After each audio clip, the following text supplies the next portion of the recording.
again, everybody. This is Twist53 here. I'd like to welcome you back to me, what should more likely be me finishing off the Laura Bodewig Now Reader story, and then I'm hoping to try to start and I'm wanting to finish the Charlotte Dunois story, like, as soon as they finish this one. And for me, I guess the main reason is that because like it was just again just like with me quickly doing recording and only getting to like chapter three of the Zenobia whatever story. The reason for that was more because of how tired I was at the time when I was trying to record. And in this case, like I don't know, I haven't. It's not uploaded yet. Hasn't uploaded fully yet. It's still getting checked and whatnot while it's uploading. Oh, I can see it's so basically almost an hour. I just did that for, which is cool. But anyway, so I'm gonna do this. I'm gonna try, keyword try. I'm gonna try to record all of the Charlotte Dunois story. I mean, I've done it before, and I have my own proof essentially of it because when I looking at the fan fiction story readings playlist, actually it's funny. It's funny to look at this now.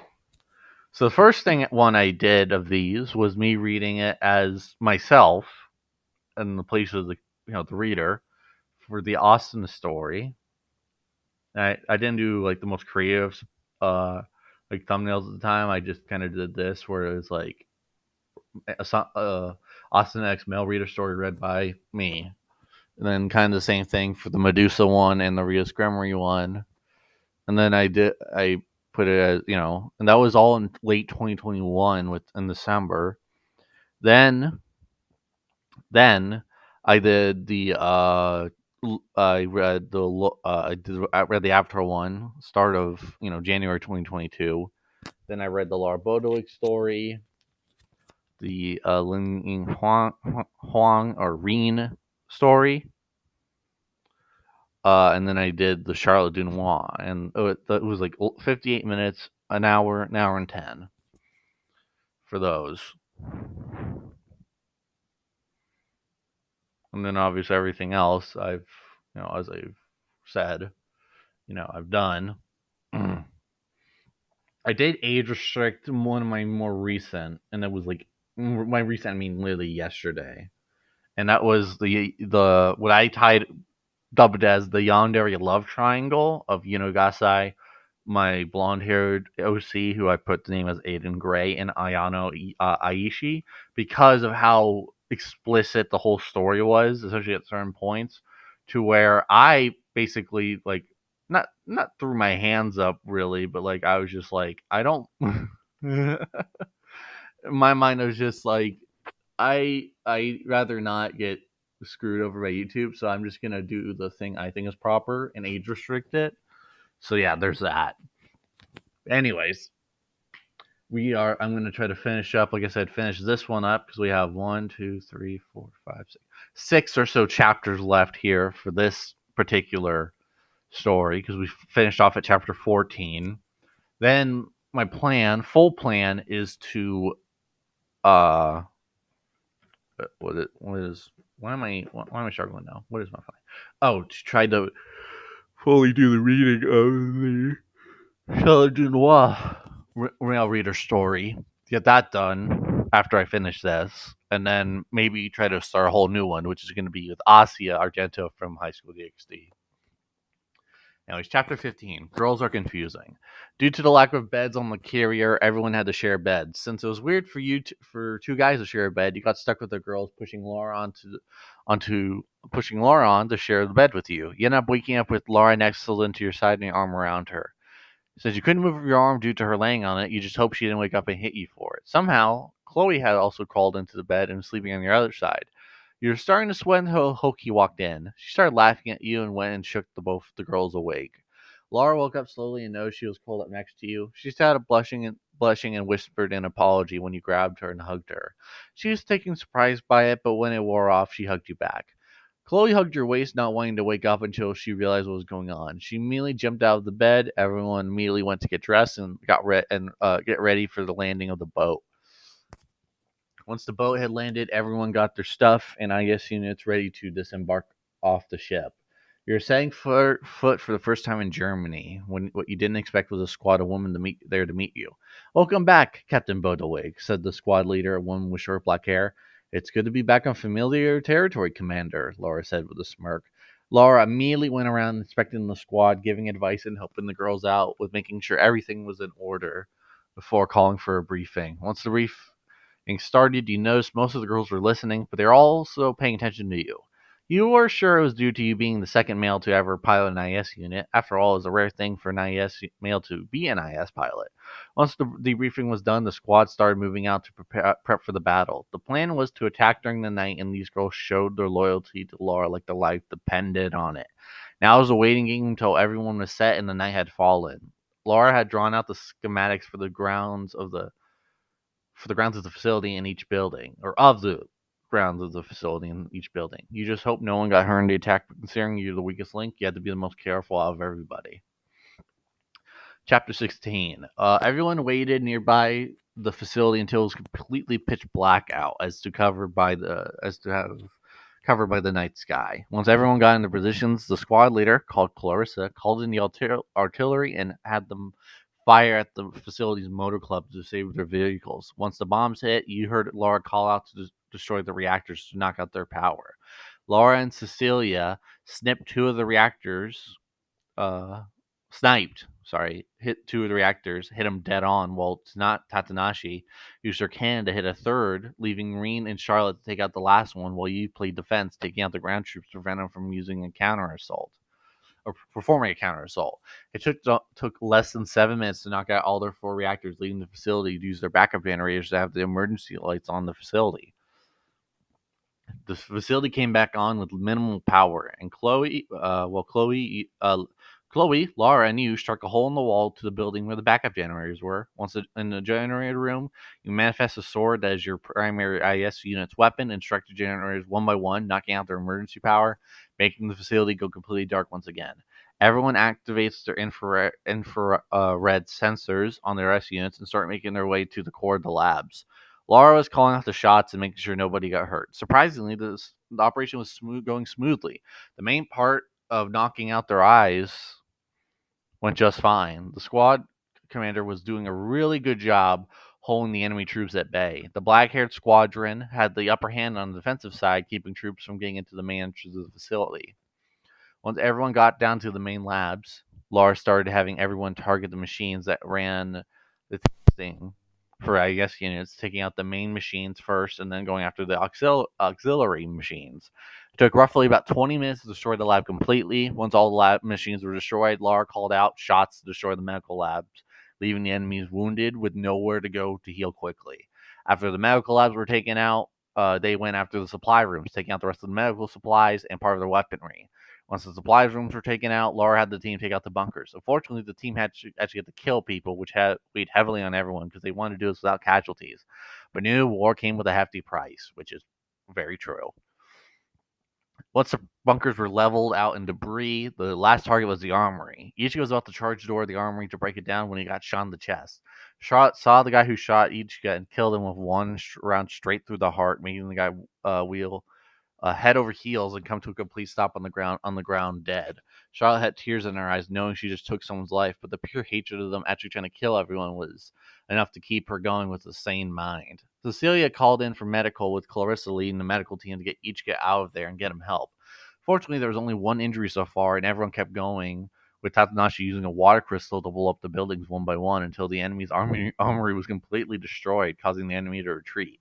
Once the enemy had retreated, the black-haired squadron was able to get each on the helicopter back to base to get him medical help. Everyone started to clear the area and get out of the enemy's territory now that the mission was complete. It took everyone about an hour to get back to base. Laura and Chloe stayed by your side as the rest of the girls went in to check on Ichika to see how Ichigo was doing, and within the hour, the head doctor came out saying that Ichigo would be fine, nothing vital was hit. Everyone was severely lucky that the plan went on with only one of them getting hurt in the whole operation. Now it was a waiting game until they cleared Ichigo to be able to leave. Good thing you're on a military base, so the enemy didn't dare to try to retaliate.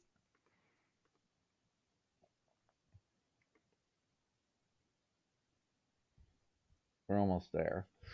Chapter 17. You wake up and try to move until you feel something under the covers. You lift the covers of the seat to Laura, sitting up, asking if it's morning already.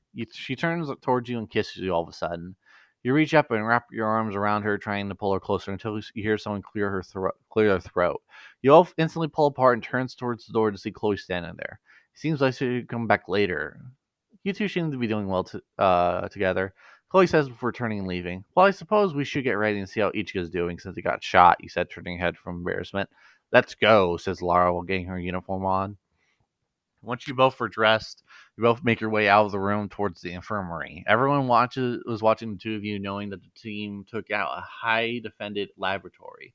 You smirked while walking by, knowing that even the upperclassmen were giving you respect for your actions in combat. It took a minute because of the crowded hallways, but eventually you both reached the infirmary to see Ichigo awake and setting up with a bandage around him to help seal the gunshot wound. It was pretty gruesome to see bandages blood soaked through them. "How are you feeling, man?" You asked Ichika. "Oh, good. Just took 4 stitches, and then pulling the bullet out, which hurt like hell." Ichika says, lightly patting his side to prove that it wasn't as bad as it seemed. "Good enough for future reference if it ever happens," you say. "It better not happen to my bride," Laura says loudly while blushing. Everyone turns to Laura in surprise because she basically just claimed you in front of everyone, sealing the relationship like you wanted. Now it's official, and Miss Orimura walked in hearing everything. "Do we need to plan a wedding?" Miss Orimura asked. It shocked everyone that Miss Orimura would suggest such a thing. Stranger things have happened. "Just one thing, you two. No babies. This is an academy after all, and I can't won't stand for greedy kids while you both are still attending," Miss Orimura says. "I'll marry her if that's what she wishes," you say as you turn towards Laura. "So my question is, do you two want to get married?" Miss Orimura asks both of you and Laura. You slightly hear Laura say yes. You also say yes. "Then it's settled. I'll make preparations for it. Just remember my rule, you two. No babies." I mean, that's pretty obvious, Miss Oimura. I don't think they're would do something like that. Maybe I don't know. After Miss Oimura claimed she had the wedding on the grounds of the academy, everyone in the room started talking about what to wear for the wedding. It was interesting because each of the girls, except Laura, were deciding to wear a traditional dress from their nation for the wedding. Laura cleared her throat so everyone was paying attention to her. "All the girls here will be bridesmaids. Each girl will be on I'm forgetting my own character's name. Will be on Caleb's side. How does that sound for everyone?" Laura said and asked. They all agreed to it. Each got laid back down as the nurse came in to change his bandages. Once the bandages were removed, Ring got the privilege of cleaning the area of blood since it didn't seem to bother her. To everyone's surprise, she was quite gentle and had the area cleaned really well. Each just seemed to be right. His wound wasn't that bad. Reen, who apparently knew quite a bit about first aid, helped the nurse with putting new bandages on. She made Ichigo stay lying down and put a coal rag on his head. You could see the sweat on his forehead from it. Chloe came up beside.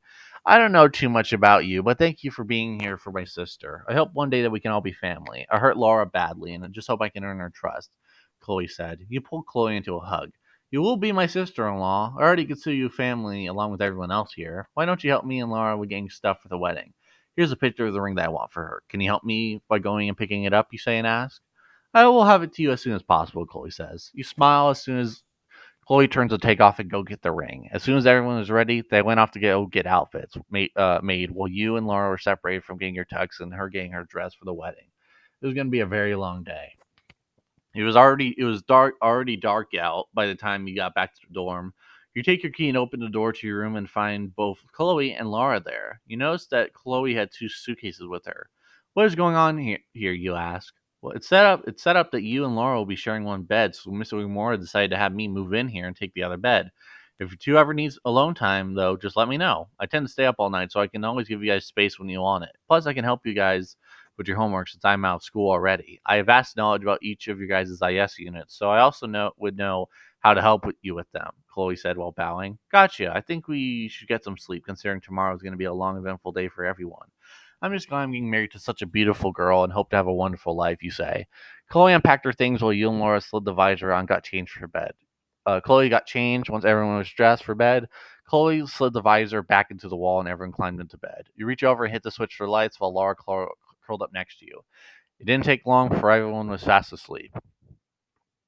This is the last 2 chapters here. The Wedding in the Future, Chapter 19. You're woken up to the door of the room opening. You look towards the door and see the other girls there. Reen walked over to the bed and pulls the covers back, revealing Laura and the sheets curled up tight against you. Reen gently shakes Laura until she wakes up. Come on, Sleepy, it's time to get up and follow us girls. Get ready and dressed, Reen says. While Laura was getting up, Ichika walked in. You ready to get things started, man? Ichika asked you. Sure thing, you say, getting up and putting basic clothes on until you get to the room to put on the tuxedo for your wedding. You watch Laura go with the other girls get on her wedding dress. Since Laura wasn't into fashion, the other girls helped pick out the dress for Laura, yet, and you haven't seen it yet. You go with Ichika to a changing room off the side of the biggest arena field and get dressed. You smooth out the tie to make sure it was good and check the suit to make sure there wasn't any wrinkles in it. Good man. You wanted to look your best for one of the best days in your life. There was still much to come. That's for sure. Laura was in the changing room on the other side of the arena. She was getting the dress on while the other girls were making sure the makeup and hair was done right. It took a while for Laura to have everything done and ready. She barely had any makeup done because she didn't care for it. Her hair made her look angelic, like in the dress. It was a traditional white color with a golden velvet trim on it. It was a little bit shorter than most wedding dresses, but it was what she wanted. She wasn't nervous. She knew she was marrying someone that would take care of her and treat her right. She smiled at Miss Willimore's voice as Miss Willimore's voice came on over the intercom system, telling everyone to get seated. Since the entire school was attending, along with some guests, the seating was using the entire arena seats for it. Laura had a smile on her face as she got to the beginning position for the wedding. Back to you and the start of things. You got into position as things were wrapping up. It was like 5 minutes later, and the music for the wedding started. You made your way out towards the platform, seeing everyone in the seats watching. You couldn't help but think that your wedding was going to be the biggest wedding in history. You eventually reached the platform and stepped out to where Miss Yamada was standing. Once you reached your place, the music shifted, and Laura walked out with Tabane by her side. Tabane was the one that would be giving you Laura's hand in marriage. Laura made her way towards the platform with everyone watching intensely. Once Laura made it to the platform, Tabane kissed Laura on the cheek and told her good luck and then went to go take her seat. Once Tabane was seated, Miss Yamada cleared her throat. It's funny seeing a teacher do this for some reason. Do you, Caleb Burns, take this woman to be your wife? Yes, Miss Yamada asked. You turn towards Laura. I do. I plan on taking care of you for as long as I live. I wish to have a family with you one day and show the world I am the luckiest man in history, you say out loud. Miss Yamada turns towards Laura. And do you take this man to be your husband? Miss Yamada asks. I do. I plan on being the best bride to you and also to have a family together one day, Laura says. You may now kiss the bride, Miss Yamada says. You pull Laura towards you and kiss her deeply as the arena erupts into a loud cheering from all around. You both were extremely happy that a dream came true. Years later, you were in the middle of teaching classes that had about have boys in it, with the rest being girls. When the girl with platinum blonde hair raised her hand. Yes, Madeline, do you have a question? Yeah, you ask. Yes, Father, I do. In our history books, it teaches us that Professor Orimura and you were the first males to ever control an IES unit. Is the statement in the book true? She asked. Yes, that is true. Your god uncle and me were the first two. We don't know why it specifically happened that way. It's still unclear why an IES unit chooses a person. The only theory we can come up with is that the IS unit has an intelligence of its own. No facts have been discovered to prove this theory. Hoki Shinano did decide to follow in her sister's footsteps and take over for Professor Tabane in the research and development of the IES unit. As you know, my unit was a fourth generation to Ichika's, which was a third generation. However, our units have adaptability to where they can be upgraded and even compete with the new sixth generation of IS units.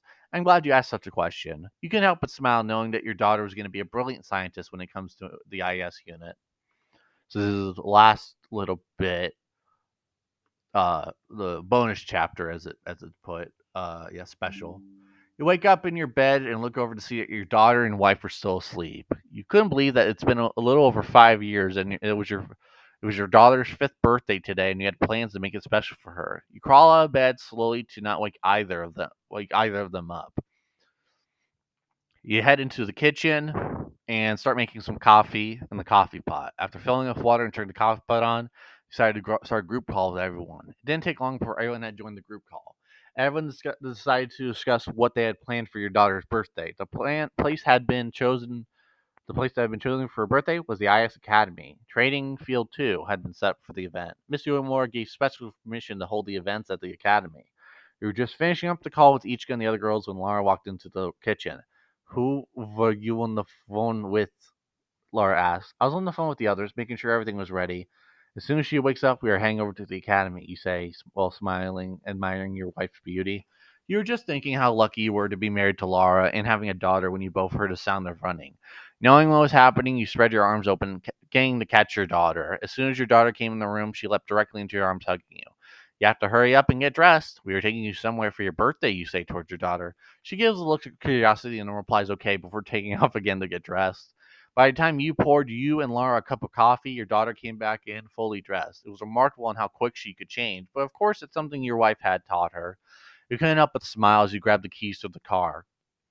It didn't take long to get your daughter strapped in her car seat before having to take off. It took about 20 minutes to get to the bridge and across it leading to the academy. Once at the academy gates, you showed your badge and was let in by security. You drive into the carpool garage and get out. Well, Laura got out and helped your daughter get out of the car. Once all of you were out of the car and ready, you walk over to the security door and slide your key card through the reader, causing the door to open. Beyond the door was a long hallway leading to the main facility, and it took about 5 minutes to walk through it. Once you're on the other side of the hallway, you open the next door, once again using your key card. Excuse me. The door opens to the main courtyard of the academy, and your daughter helped laughed happily, seeing Ichika and the other girls standing there waiting for you and your family. You saw Miss Oimura in a dress for once and saw that she was dotting on Ichika, which was unusual, but you shook it off and looked over at Laura smiling.